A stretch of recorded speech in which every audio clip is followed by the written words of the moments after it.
TUSAŞ, Türkiye'nin yeni süper silahını tanıttı.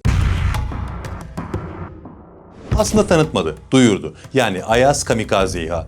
Hakkında bildiğimiz bilgiler kısıtlı olsa da çok fazla yorum yapmamıza yetiyor. Ve emin olun Türkiye'nin olası bir çatışmada en çok konuşacağı platformlardan birinden bahsediyoruz bugün. Çünkü bugün Aura Sebilon sponsorluğunda Ayaz üzerinden Türkiye'nin en güçlü vurucu ailesinden yani Şimşek, Süper Şimşek ve Ayaz üçlüsünden bahsediyoruz. Türkiye'nin lider su arıtma markası Aura Sebilon Unique sunar. Konuya başlamadan önce videomuzun sponsorundan bahsetmek istiyorum. İhlas, Aura Sebilon. Biliyorsunuz işler artık eskisi gibi değil. Çeşme suyunu içemiyoruz. Suyu arıtmamız gerekiyor. Bu konuda da en çok güven veren marka Aura Sebilon. Bütün parçaları hijyenik özelliğe sahip. Ulusal Hijyen Vakfı tarafından verilen NSF belgesi de var. Çok geniş bir servis ağları var ve 2 milyondan fazla evde şu anda bu arıtma cihazları kullanılıyor. Sebilon, mineralli karbon filtresiyle suya mineral takviyesi yapıyor, pH oranını düzenliyor ve musluk suyunu çok kaliteli bir içme suyuna dönüştürüyor. İçtiğimiz suyun kalitesi yaşam kalitemizi belirleyen bir faktör. O yüzden arıtma yaparken Aura Sebilon gibi kaliteli bir cihaz kullanmak önemli. Cihazlar hakkında daha detaylı bilgi almak isterseniz de sebilon.com.tr'yi ziyaret edebilirsiniz.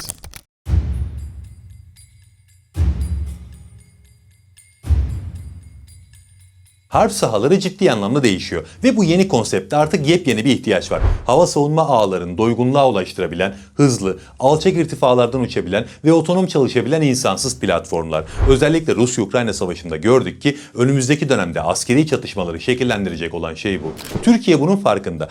Farklı birçok şirketle bu konunun üzerine gidiyor şu anda. Ve bu şirketlerden biri, hatta öncülerden biri TUSAŞ. TUSAŞ insansız hava araçları alanında ciddi bir mühendislik birikimine sahip. İşte bu birikimi dolanan mühimmat ve kamikaze İHA sistemlerine aktardı. Bu şekilde de önümüze 3 önemli platform koydu. Şimşek, Süper Şimşek ve Ayaz. Bugün konumuz Ayaz olsa da bu sistemin anlamlı hale gelmesini sağlayan esas etken Şimşek ve Süper Şimşek'le birlikte operasyonlarda kullanılacak olması. O yüzden biz aslında bugün sadece Ayaz'ı değil, bir ekosistemi konuşacağız. Ve bu bahsettiğimiz ekosistemde yer alan Şimşek, Süper Şimşek ve Ayaz kesinlikle tek bir görev tipine sıkıştırılmış sistemler değil. Yani biz aslında şu anda sadece kamikaze yeteneği olan başka hiçbir şey için kullanılmayan sistemlerden bahsetmiyoruz. Bunlar öyle sistemler ki hava savunmasının baskılanması, hava savunmalarının imhası, elektronik harp, aldatıcı hedef ve hassas nokta saldırıları gibi birçok farklı operasyon konseptine entegre edilebiliyor. Yani bugün doğrudan gidip işaretlenen hedefi imha eden sistemlerden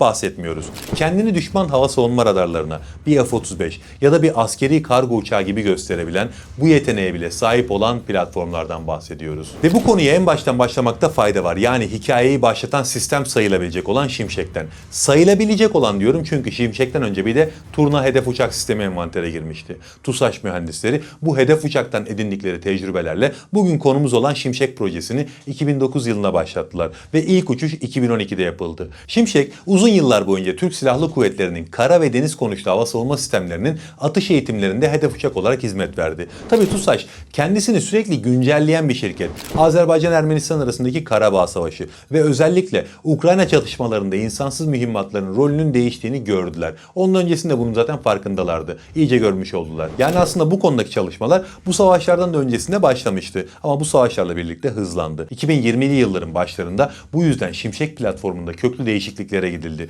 Sisteme küresel konumlama sistemi güdümü ve harp başlığı eklendi. Bu sayede ortaya vurucu bir kamikaze İHA çıktı. Hem karadan karaya hem havadan karaya kullanılabilen bir çeşit seyir füzesi oldu aslında. 2021'de karadan karaya ilk atış testi yapıldı ve hedefini nokta hassasiyetiyle vurdu. Bugün Şimşek, gelişim ve test safhalarını tamamen tamamlamış bir sistem. Türk Silahlı Kuvvetleri envanterinde ve seri üretimde. Özelliklerine şöyle kısaca bir bakarsak Şimşek, TEİ tarafından geliştirilen TC-90 turbojet motorunu kullanıyor. Yani motoru yerli. Gövdesi kompozit malzemelerden üretildiği için radar görünürlüğü düşük ve gövdenin dayanıklılığından dolayı manevra kabiliyeti çok yüksek. Gövde uzunluğu 230 santim, kanat açıklığı 150 santim, 75 kilogram azami kalkış ağırlığı var. Görev profiline göre 10 ile 18 kilogram arasında değişen faydalı yük taşıyabiliyor. Kamikaze göreve çıkarıldığında bu yük yaklaşık 5 kilogramlık yüksek patlayıcılı harp başlığı. Saatte 740 kilometre hızlı operasyon yapabiliyor. 15 metre gibi çok alçak irtifalardan 7600 metre gibi çok yüksek irtifaya kadar görev yapabiliyor. Havada kalış süresi 1 saate yakın ve hava platformlarından fırlatıldığında 700 kilometreye varan bir operasyonel menzili var. Bunu daha sonra TUSAŞ Şimşek K türevi şeklinde de hedef bölge üzerinde dolanma yeteneği de olan bir mühimmata dönüştürdü. Şimşek K 83 kilogram ağırlığa sahip, 18 kilogram harp başlığı taşıyabiliyor. Menzili 500 kilometre. Havada kalış süresi birkaç saati buluyor. Yani Şimşek farklı varyantları olan bir hedef uçak üzerinden geliştirilen alternatif bir seyir füzesine dönmüş durumda. Tabii ki seyir füzesinin vurucu gücüyle aynı değil ama çok ciddi bir maliyet avantajı getiriyor. Biliyorsunuz seyir füzeleri birim maliyette 1,5 milyon doları görebiliyor. Şimşek bunun çok altında. Peki Şimşek hangi senaryolarda kullanılabilir derseniz aslında temelde iki senaryo var. Birincisi hava savunma, baskılama ve aldatma. Şimşek radarları ortaya çıkarmak için kullanılabilecek mükemmel bir platform. Radar kesit alanı arttırıcı cihazlar taşıyor. Bu sayede düşman radarlarına devasa bir savaş uçağı gibi görünebiliyor. Bu da her şeyden önce düşman radarlarını yayın yapmaya zorladığı için düşman hava savunma bataryalarının yerlerini ortaya çıkarıyor. Yerler ortaya çıktıktan sonra anti radyasyon füzeleriyle veya SİHA'larla bu savunma sistemlerini imha etmek çok da zor sayılmaz. Tabii bir de ikinci kullanım senaryosu var. O da düşman topraklarının derinliklerinde doğrudan taarruz. Şimşek, Anka ve Aksungur'un kanat altından fırlatılabiliyor. Düşman hava sahasına girmeden bunu ateşleyebiliyorlar. Çünkü 700 kilometrelik devasa bir menzili var. Evet 5 kilogramlık harp başlığından dolayı çok ciddi bir yıkım oluşturmaz ama lojistik depoları veya iletişim kulelerini düşmanın komuta merkezlerinin nokta atışıyla vurabilecek yeteneğe sahip. Sadece düşmana hiçbir yerde rahat olmadığını göstermesi bile psikolojik açıdan çok büyük avantaj. Peki Şimşek engellenebilir mi derseniz bütün sistemler gibi elbette engellenebilir ama kolay değil. Çünkü hızı 700 kilometreye ulaşıyor. Yani klasik uçak savar sistemleriyle ya da namlulu savunma araçlarıyla vurulması çok kolay değil. Elektronik harp saldırılarına karşı da kendini koruyabiliyor. Düşmanın bu sisteme karşı yapabileceği en başarılı savunma şekli füze sistemleriyle taarruza geçmek. Bunlarla Şimşek'in düşürülmesi teknik olarak mümkün. Ama zaten bu da sistemin ana varlık amacına hizmet ediyor. Ucuz bir platformla düşmanın pahalı füze stoklarını tüketiyorsunuz ve hava savunma sistemlerinin yerini belirliyorsunuz. Yani aslında burada Şimşek vurulsa bile işini yapmış oluyor. O yüzden TUSAŞ bu konuda çok başarılı bir iş çıkardı diyebiliriz.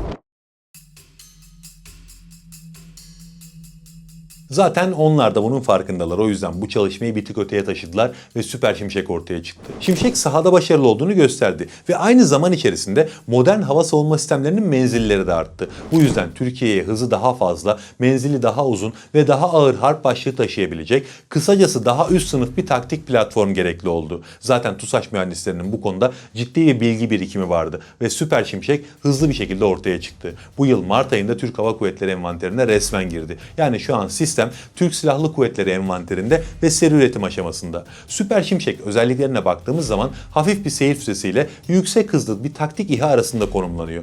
4 metre gövde uzunluğu var. Kanat açıklığı 175 santim. Azami kalkış ağırlığı 200 kilogram ve en önemlisi şu ki 50 kilogramlık faydalı yük kapasitesi var. Kamikaze görevlerde araca 35 kilogram yüksek patlayıcılı harp başlığı entegre edilebiliyor. Bu sayede büyük yapılara bile ağır hasar verebiliyor. Gelişmiş bir turbojet motora sahip. Saatte yaklaşık 1000 kilometre gibi bir hızla ilerliyor. Yani yüksek ses altı hızlara ulaşabilen bir platform bu. 80 dakika havada kalabiliyor. Yani 1000 kilometrenin üzerinde menzili var. Anka 3, Aksungur, Anka gibi platformlardan da fırlatılabiliyor. Yerden roket destekli kalkış motoruyla mobil rampalardan da fırlatılabiliyor. Mesele sadece kamikaze saldırı değil bu platformda da. Mesela bunun yerine aktif pasif radar kesit alanı arttırıcı entegre edilebiliyor. Bu sayede sistem kendini radarda bir F-16 ya da isterse bir SİHA gibi gösterebiliyor. Bunun yanına jammer sistemleri eklenebiliyor. Bu sistemlerle düşman hava savunma sistemlerine elektronik harp uygulayabiliyor. Bunların yanında hız ötesi iz arttırıcı, flare atım sistemleri, operasyon türüne göre farklı kameralar gibi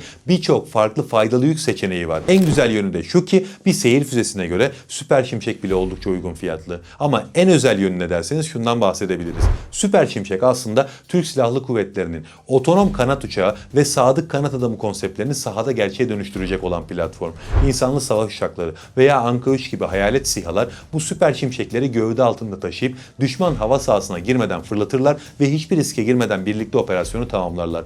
En önemli yönü belki de bu. S-300, S-400 veya Patriot gibi hava savunma sistemlerine karşı oldukça etkili. Kendilerini bu sistemlere karşı büyük savaş uçakları gibi gösterebiliyorlar. Düşman radarları kilitlenip füzeleri ateşlediğinde Süper Şimşek üzerindeki flare toplarını atarak kaçınma manevraları yapıyor ve hem düşman hava savunma sistemlerinin yerlerini tespit ediyor hem de bu bataryaların füzelerini tüketiyor. Yine önemli bir yönü şu ki deniz kuvvetleri bu sistemi kullanabiliyor ve deniz yüzeyine sadece birkaç metre yükseklikten ses hızına yakın bir hızla düşman savaş gemilerine taarruz taarruz gerçekleştirebiliyor. Bu da ne demek? Çarpmaya birkaç saniye kalana kadar tespit edilememek demek. İşte bu yüzden Süper Şimşek Denizli'de dengeleri alt üst edecek. Yani bu ikili TUSAŞ'ın modern harp sahalarına vurduğu birer damga gibiydi. Ama bambaşka bir platformda gerekiyordu. Şimşek ve Süper Şimşek hedef uçak mimarisinden türetilmiş çözümler. Ama bir de modern savaş alanlarında sadece kamikaze görevi için tasarlanmış, gövde tasarımı hayalet uçak ilkelerine dayanan bir dolanan mühimmat ihtiyacının olduğu da bir gerçek. İşte TUSAŞ bu yüzden Ayaz projesini hayata geçirdi. Ayaz şu an ileri tasarım, prototip imalatı ve sistem entegrasyonu safhasında. Bu yıl içerisinde saha gösterimlerinin yapılması planlanıyor. Şimşek ailesine göre çok daha küçük boyutlu, menzili de 200 kilometrenin üzerinde. Çünkü burada TUSAŞ'ın tek bir amacı var. Radarlara yakalanmayan tek kullanımlık bir vurucu İHA üretmek. Hem boyutu hem de tasarımından dolayı engellenmesi en zor kamikaze İHA platformlarından biri bu. Jet motoru küçük, termal izde düşük olduğu için omuzdan atılan Manpads dediğimiz ısı arayan füzelerin bu sisteme kilitlenmesi çok zor. Şu an için Ayaz'la ilgili çok detaylı bilgiler yok. Ama neden önemli olduğunu konuşabileceğimiz kadar bilgiye de sahibiz. Ayaz birkaç açıdan çok önemli. Öncelikle savaşlarda dengeleri değiştirmek istiyorsanız bunu vurucu güçlerden seyir füzeleriyle yaparsınız. Engellenmeleri çok zordur ama tahrip güçleri yüksektir. Ama seyir füzelerinin iki büyük dezavantajı var. Birincisi maliyetleri çok yüksek. Yani her gördüğünüz yere bunları ateşleyemezsiniz. İkincisi de üretim süreçleri çok ağır. Yani bunları çok sayıda kullandığınız zaman yerine yenilerini koymak gerçekten çok zor. Bu söylediklerimin tamamı balistik füzeler için de geçerli. O yüzden çoklu kullanımda stoklarınız hızla tükeniyor bunlarda. İşte Ayaz gibi sistemler bu noktada devreye giriyor. En kritik tesisleri seyir füzeleriyle veya balistik füzelerle vururken ikinci öneme sahip her şeyi Ayaz gibi kamikaze İHA'larla vurabilirsiniz. Hem maliyetiniz inanılmaz düşer hem de bu tarz kamikaze İHA'lar daha kolay üretilebildikleri için seri üretimden yana sıkıntı yaşamazsınız. Ayaz'ın bir diğer önemli yönü de düşman hava savunmasını bastırma görevlerindeki konumu. Düşmanın güçlü bir hava savunma ağı varsa hava harekatlarınızın başarısı bu hava savunma ağını çökertmenize bakıyor. Hani demiştim ya, Ayaz esasında Şimşek ailesiyle birlikte anlamlı hale geliyor diye. İşte o kurgu burada geçerli. Düşmanın çok iyi koruduğu bir bölge olduğunu düşünün. Buraya Süper Şimşek veya Şimşek platformlarını sahte hedef olarak sürüyorsunuz. Onlar kendilerini savaş uçağı gibi gösteriyor ve düşmanın erken ihbar radarlarıyla füze bataryaları aktif hale geçmek zorunda kalıyor. Bu şekilde de konumlar ortaya çıkıyor. İşte bu noktadan sonra Ayaz mühimmatları düşmanın hava savunma bataryalarını yerle bir edebilir. Çünkü radar izleri çok düşük. Hava savunma sistemleri tarafından çok yaklaştığı zaman fark edilebiliyor. O saatten sonra da iş işten geçmiş oluyor. Evet, çok yüksek bir patlayıcı kapasitesi olmayacaktır. Ama düşmanın hava savunma bataryalarının radar antenlerini veya komuta kontrol araçlarını imha edebilir. Çünkü nokta hassasiyette operasyon yapabiliyorlar. İşte bu yüzden Şimşek, Süper Şimşek, Ayaz üçlüsü insanlı savaş uçaklarını riske atmadan güvenli hava koridorunun açılmasını sağlıyor. O yüzden bu üçlünün bir aile olarak önemi büyük. Ayaz'ın bir diğer önemi de muhtemelen Anka 3'ün gövde içinde taşınabilecek boyutlara sahip olacak olması. Anka 3 zaten bir hayalet İHA. Yani düşman hava sahasını kullanabilir. Onun operasyon yarıçapıyla Ayaz'ın menzili birleştiği zaman da 1000 kilometreye geçen bir taarruz yarıçapından bahsetmiş oluyoruz. Yani düşman topraklarının derinliklerindeki stratejik komuta merkezleri hiçbir pilotu veya insanlı savaş uçağını riske atmadan Anka 3 ve Ayaz ikilisiyle imha edilebilir. Son olarak da işin ekonomik boyutundan bahsedebiliriz. Dünya artık bu sistemlerin önemini iyice kavradı. Rusya-Ukrayna savaşında bu tarz sistemler üretilebildiği hızda harcanıyor. Yani ayda 10.000 adet üretme potansiyeli varsa ayda 10.000 adet kullanılıyor. 100.000 olsaydı 100.000 kullanılırdı. Çünkü saha tamamen bu tarz platformların kontrolü altında şu an. Böyle bir ortamda elbette bütün ordular bu sistemlere çok sayıda sahip olmak isteyecekler. İşte burada TUSAŞ için tek bir mesele kalacak. O da seri üretimin hızlandırılması. TUSAŞ zaten dünyada güven veren bir marka. Ürettiği bir şeyi test etmeden bile satabilecek bir güçten bahsediyoruz. Yani Ayaz ortaya çıktığında zaten alıcıları hazır bekliyor olacaklar. İşte o saatten sonra mesele TUSAŞ'ın ayda kaç adet üretebildiğiyle sınırlı olacak. Önce Türk Silahlı Kuvvetleri'nin ihtiyaçları tamamlanır, ardından dost ve müttefik ülkelerin ihtiyaçlarına odaklanılır. Mesela ilk büyük çatışmada Pakistan'ın Hindistan'a karşı Ayaz, Şimşek, Süper Şimşek üçlüsünü kullandığını görürseniz şaşırmayın. Ya da Türkiye'nin etkin olduğu herhangi bir çatışma alanında. Allah'a emanet olun. Türkiye'nin lider su arıtma markası Aura Sebilon Unique sundu.